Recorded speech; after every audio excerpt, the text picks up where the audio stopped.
9 Ekim Uluslararası Komplosu aslında bir Orta Doğu müdahalesidir. Uluslararası güçlerin Orta Doğu'da yeniden gerçekleştirmek istedikleri dizayn sürecini bir nevi Kürtler üzerinden yapma planı. Ortada halkları çatıştıran, savaştıran ve çatıştırıp bir nevi kendisine bağlayan bir süreci başlatan bir dönemi ifade ediyor. Kürt Halk Önderi Sayın Abdullah Öcalan'ın Türkiye'ye teslimiyle amaçlanan Kürt-Türk ilişkilerinde derin bir kriz, çatışma, uzun süreye yayılan bir savaş ve buradan da Orta Doğu'nun yeniden dizayn süreci planlandı. Ama özellikle 99 savunmasıyla Kürt Halk Önderi Sayın Abdullah Öcalan Kürt-Türk ilişkilerine yeni bir yorum, yeni bir bakış, yeni bir anlayış geliştirdi. 93'ten beri savunduğu barış politikasını İmralı süreciyle derinleştirerek toplumlara, özellikle Orta Doğu halklarına barış seçeneğinin de olduğunu ve bu anlamda barış seçeneği üzerinden Orta Doğu halklarının uluslararası müdahaleye gerek kalmadan kendi içinde yeni bir yaşamı inşa edebileceği formülünü ortaya çıkardı. Bu bakımdan son zamanlarda özellikle son bir yıldır, bir buçuk yıldır gelişen Türkiye'deki barış ve işte çözüm tartışmaları da bu anlamda 9 Ekim sürecinin boşa çıktığının bir göstergesi olarak görüyorum. Çünkü bu süreç şunu gösterdi. 25-26 yıllık esaret sürecinden sonra çözümün halkların birliklerinde ve barışında olduğu durumu bu çözüm tartışmalarında çokça görülüyor ve tartışılıyor. Bunun derinleştirilip Kürt-Türk barışı hatta bir Orta Doğu barışına doğru evrilmesi yaratılmak istenen kaos ve kriz savaş ortamına alternatif olarak halkların birlikte yaşamı ve barışı gerçekleşecektir. Bu anlamıyla 9 Ekim komplosunun da boşa düşürülme ve amaçlarının gerçekleşmeme durumunu yaşamış olacağız. Bu anlamda bu 9 Ekim'de beklentimiz odur ki artık 25-26 yıldır süren tecritin sonlandırılıp bunun yerine özgür çalışma koşullarının yaratılarak Sayın Abdullah Öcalan'ın hem halkıyla hem de diğer halklarla ortak barış çalışmalarının bir müzakerecisi, bir öncüsü biçiminde rol üstlenmesidir. Kürt Halk Önderi Sayın Abdullah Öcalan, Kürtlere bilinç, tarih, yine yeniden kendisini tanıma ve tanımlama noktasında önemli katkılar ve öncülükler ortaya koydu. Bu açıdan yeni bir ruh kazandırdı. Bastırılmış, sinmiş, gerilemiş Kürt gerçekliğine uyanışı, direnişi ve yeni yaşam arzusunu, isteğini bir nevi uyandırdı. Bu açıdan Kürt halkının ruhunda çok önemli ve değerli bir yere sahiptir. Onun yapacağı çalışmalar, yapacağı açıklamalar Kürt halkı tarafında da kabul görür. Yani muazzam bir güven vardır bu konuda kendisine. Çünkü o uyanışın öncüsüdür. Kürt'ün yeniden tarih sahnesine çıkışın, uyanışın öncüsüdür. Özgür çalışma koşullarının yaratılabilmesi gerekiyor. Mevcut tecritin artık bu çözüm tartışmalarıyla beraber sonlandırılması, çözümün baş mimarı olarak artık Türkiye'deki bütün çevrelerin kabul ettiği bir durum. Özellikle MHP Genel Başkanı bile bunu böyle tanımlıyor. Böyleyse o zaman özgür çalışma koşullarının yaratılarak halkıyla, halklarla ortak çalışabileceği olanakların oluşturulması gerekiyor. Bu konuda gerekli adımların bir an önce atılması lazım.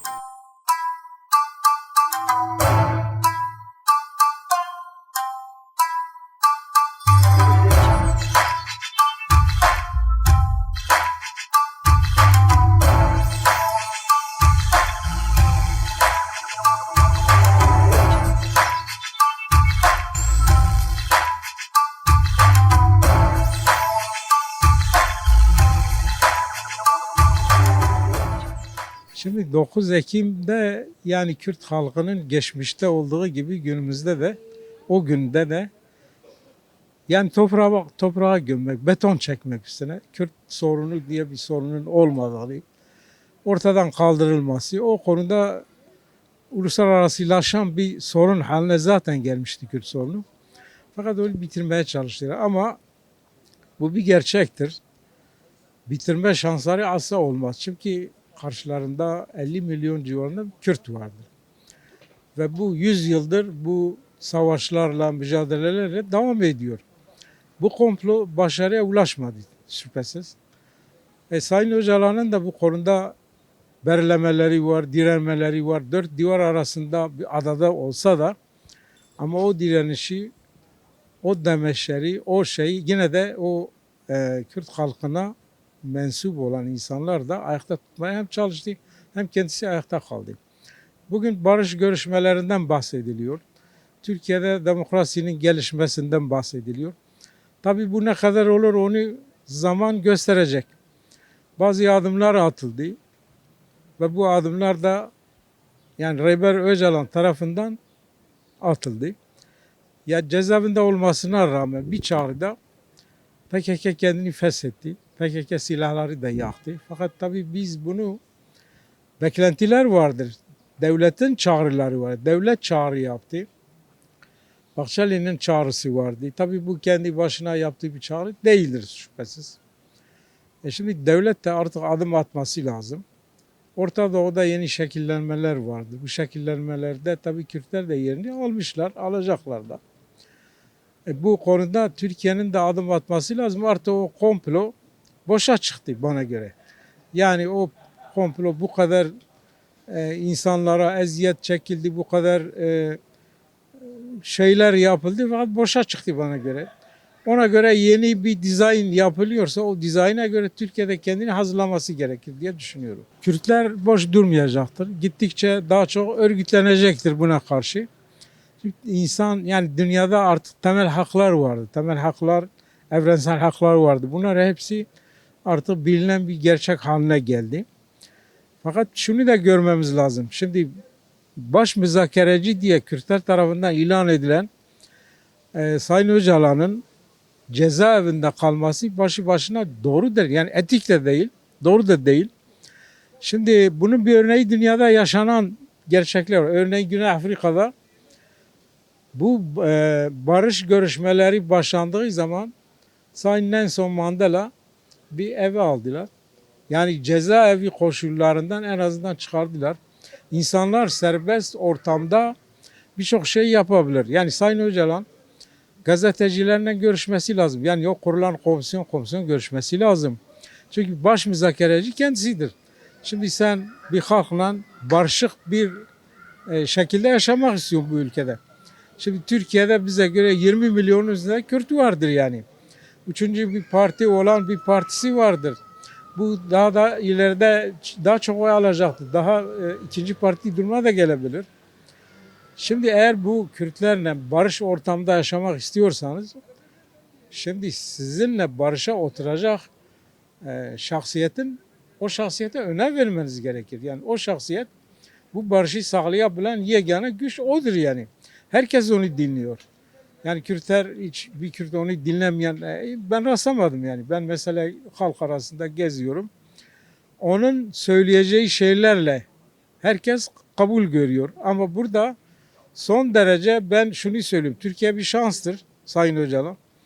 Barış ortamını sağlayabilmesi için çok önemlidir.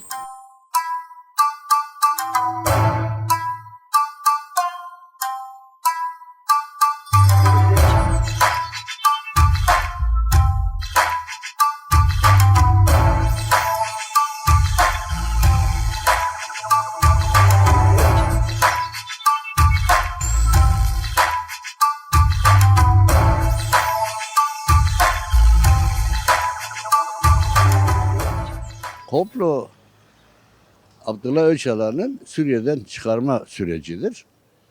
Bu uluslararası bir komplodur.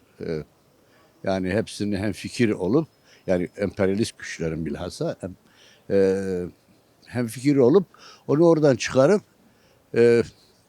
PKK'yı tasfiye etmek. Kürt sorununu ertelemek, ötelemek amaçları buydu. Fakat maalesef 41 senedir savaş devam etti. Yani bugün sivil insanlar öldü, polis öldü, gerilla öldü, asker öldü. Bunlar hepsinin analarının gözyaşı nedir diyoruz? Aynıdır, birdir. Yani biz burada gözyaşlarının dökülmesini istemiyoruz. Komplonun tuttuğuna pek inanmıyorum. Niye inanmıyorum? 41 senedir bitirmek istediklerini bitiremediler maalesef. Bitirmiş olsalardı şu anda bitmişti. Kendilerince bitmişti. Bitmez. Çünkü PKK giderse, eğer Kürt sorunu çözülmezse bir başka PKK'ler çıkar. Başka örgütler çıkar, başka şeyler çıkar, kafa baş kaldırır. Çünkü tarihte kaç tane böyle baş kaldırı olmuştur. Onun için bir an evvel Türklerle Kürtler kardeş gibi, kardeşçe yaşasınlar. 1071'de nasıl böyle bir aynı ruhla Roman Diyojen'i yenmişlerse, biz de istiyoruz ki bize karşı düşman olan, yani Türkiye'ye, Türkiye'lilere, Kürdüyle, Türküyle, Lazıyla, Çerkezisiyle, Abazisiyle kime diyoruz? Hepsine. Zaten hepsi de huzursuzdur şu anda. Bu süreç devam ettikçe hiçbir zaman kimsenin yüzü gülmez. Buna inanalım. Onun için bugün Abdullah Öcalan'ı içeride tutmakla barışı sağlayacağız diyenlere ben biraz gülerek geçerim. Niye? Çünkü bir şeyin, halkın önderidir. Şu anda anahtar, kilit onda. Bütün herkes iradesini teslim etmiş ona. Bir halkın lideri ise, önderi ise, onunla bitiyorsa o artık dışarıda olmalıdır. Bugün hiç sevmediğimiz veyahut da hiç tasvip etmediğimiz Bahçeli, o bile diyor gelsin, artık gelsin mecliste konuşsun, desin ki barış olsun. Kendi şeylerine, partisine desin ki çıkın, şeyleri yakın, gidin. İşte yaptılar, bir adım attılar. Şimdi onlar da herhalde böyle bir adım bekliyorlar. Eğer bu böyle olmasa eminim inşallah da olmaz, ama olmasa daha kötü olur. 2003 ile 2013 ile 15 süreci nasıl bittikten sonra böyle şiddetlendi. Bundan daha fazlası şiddetlenir. Üzgünüm, inşallah da olmaz yani. İnşallah da bu bizim düşündüğümüz olmaz. Ama herkes umutludur. Umutludur ama umutlu bir adım atılmıyor. Yani mesela içerideki olan tutsakları, hasta tutsakları, o ümit hakkını bekleyen bu şeyleri, hiç değilse bunları bir bırakın. Bir insanlarda bir rahatlık olsun, bir yumuşama olsun. Bir de güler yüzlülük. Bir de herkes üslubuna dikkat etsin. Artık o eski bu teröristi, o bilmem faşisti, o şeydi, o öldürücüydü, o katildi denilmesin. Artık bir tarafa bıraksınlar. Herkes barışın dilini kullansın.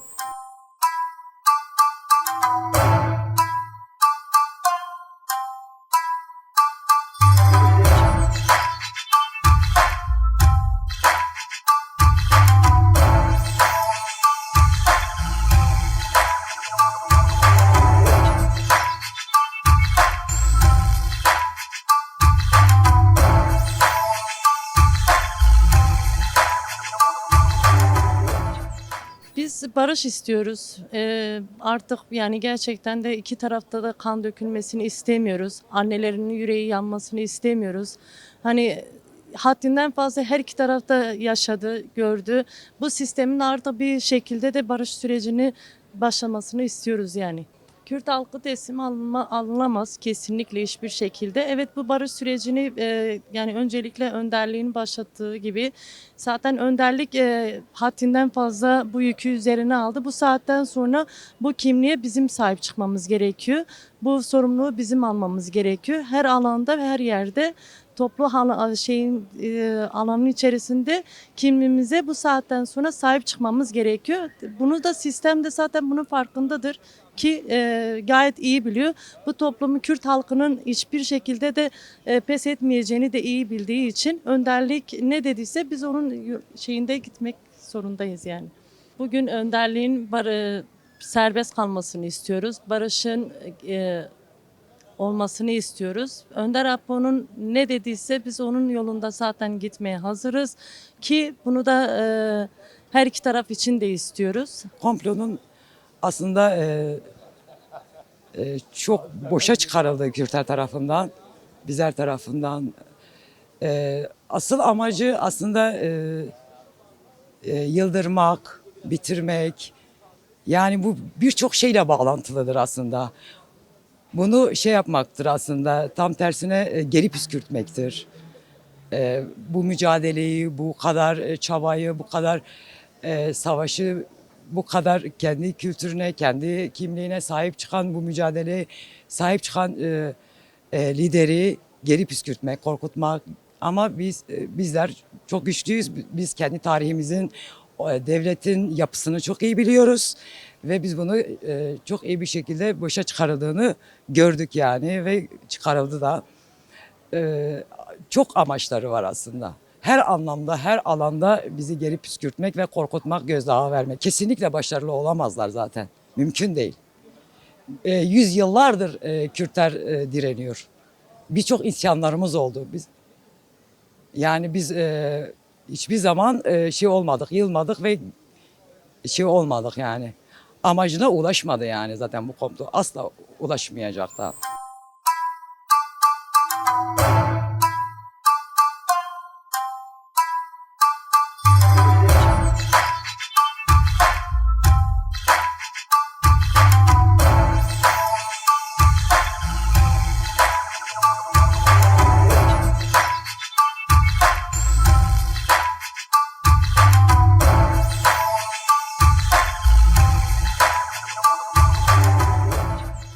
Dünya arası, uluslararası komplo, yani başta Kürt halk önderi Abdullah Öcalan'ı sindirmek ve Kürt halkının mücadelesini ortadan kaldırmak istediler.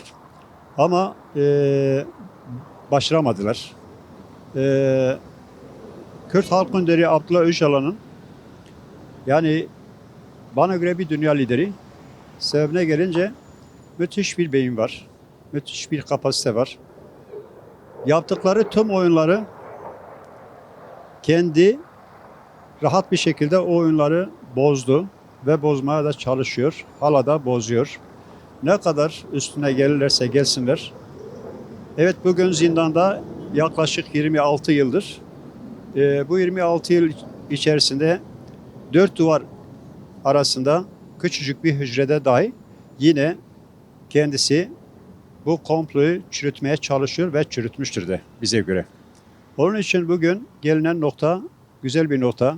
Hiç beklemediğimiz kişilerde, şahıslarda bugün Kürt sorunu ortaya çıkmıştır. Kürt meselesini bitirmeye, yani barışçıl bir şekilde bitirmeye çalışıyor. Bu konudan dolayı Kürt halkı sevinçlidir, Kürt halkı mutludur. Bugün eğer Kürt sorunun çözümü konusunda bir adım atılmışsa, bu sorunu ilk başta Sayın Abdullah Öcalan'ı serbest bırakmaları, en azından bir dışarıya çıkıp halkla iletişim kurmaları, çevresiyle iletişim kurmaları ki bu sürecin iyi bir şekilde yürütülmesi açısından daha güzel bir şekilde, daha erken bir şekilde ve ne kadar bekletilirse bence o kadar kötü olur, kötüye gider. Çünkü başka ülkelerde parmağını bu işin içine sokabilirler. Başka çevrelerde, içte dışta, her tarafta buna bir şekilde engel olmaya çalışabilirler. O amaçtan dolayı yani bence Sayın Öcalan'ın dışarıda olması gerekiyor.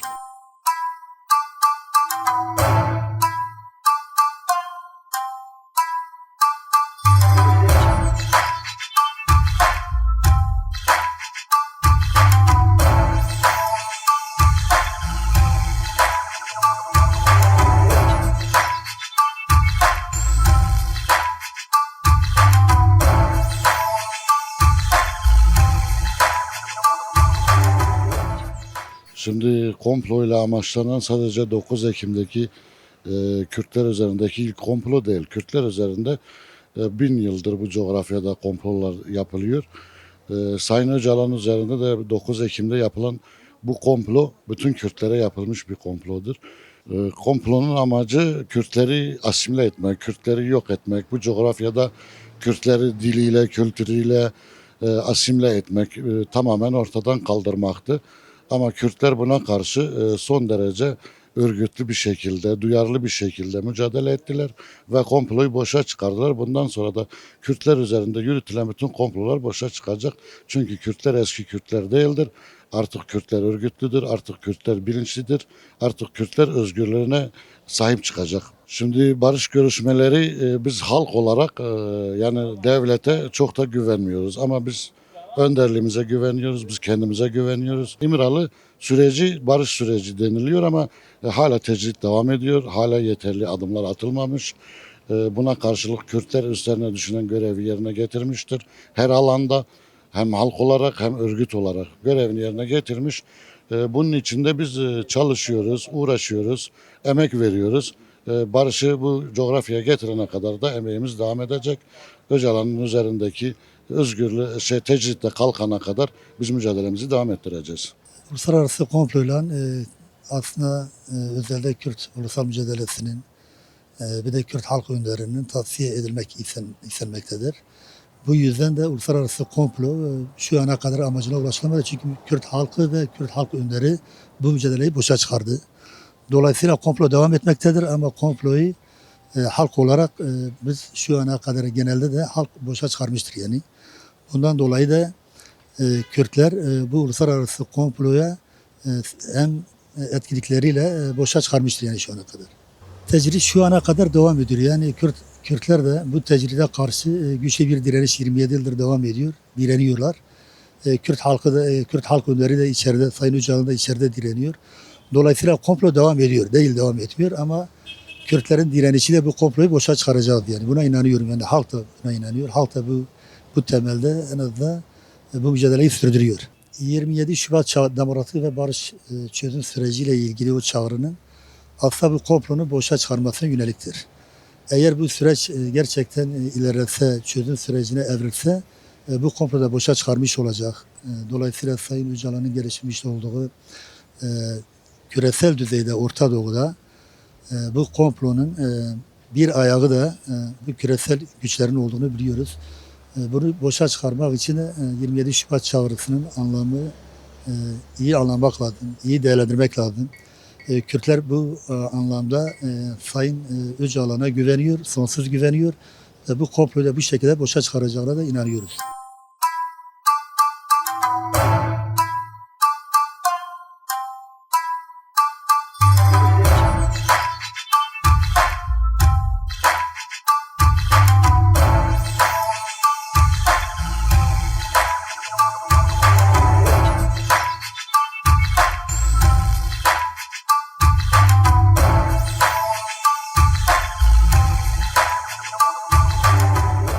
Komplo ortada stereoki kaldırmak, Kürt hakkının tümünü basmak, ortada kaldırmaktı. Fakat Allah ile bir lider Kürtlere vermiş ki o zaman hatırlıyorum bir aya kadar havada dolaştırdılar. Sonunda uluslararası komploya bayıltırarak Türkiye'ye getirdiler. Ama öyle bir yiğit lider ki 30 sene cezaevinde kaldı.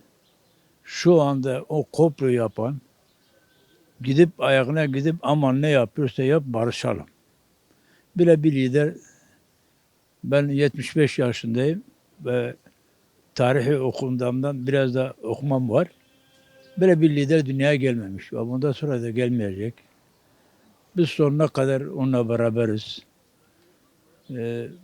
Büyük bir başarıdır. Yani diyebilirim ki dünyada öyle bir lider gelmemiş. Bundan sonra da gelmeyecek. Komplo boşa gitmeseydi bugün MHP lideri Devlet Bahçeli gibi kırt diyordu Kürtlere. Kürt kelimesini ağzına almıyordu. Ağzına açanları ne yaptığı dünya kamuoyunu biliyor. Bugünse ona önder diyor. Bunun ötesi bir şey yok. Onun için biz Sayın Öcalan'ın arkasındayız. Güvenimiz sonsuzdur. Bu barış olayı da önderidir ve bu işi bitireceğine inanıyorum. Ya söylenecek bir kelime kalmıyor ki. Yani bir insan 30 yıl tek başına bir adada yaşarsa, yani ben şahsen onun yerinde olsa aklı yönetmiştir. Ya bu biri Allah'ın verdiği midir? Nedirse anlamıyorum. Yani gerçekten bile bir beyin, bile bir cesaret demek inancdan geliyor. Dava inandıklarından geliyor. Yani bir dava inanmazsanız bu kadar yıl tek başına bir deniz adasında kalırsın. İnsan görmüyorsun. Tek başına şimdi de yün veriyor. Halka yün veriyor. Buradan al diyelim Suriye Kürdistan'ı, İran Kürdistan'ı, Irak Kürdistan'ı, Türkiye Kürdistan'ı halka öncülük yapıyor. Yani böyle akıl alınmayacak bir beyin var onda. Allah ona selamet versin ve daha da sağlıklı olsun. Geleceğimiz garanti olsun. Çocuklarımız, torunlarımız rahat yaşayabilmesi için Allah ona ömür versin ve güveniyoruz, sonsuzca güveniyoruz.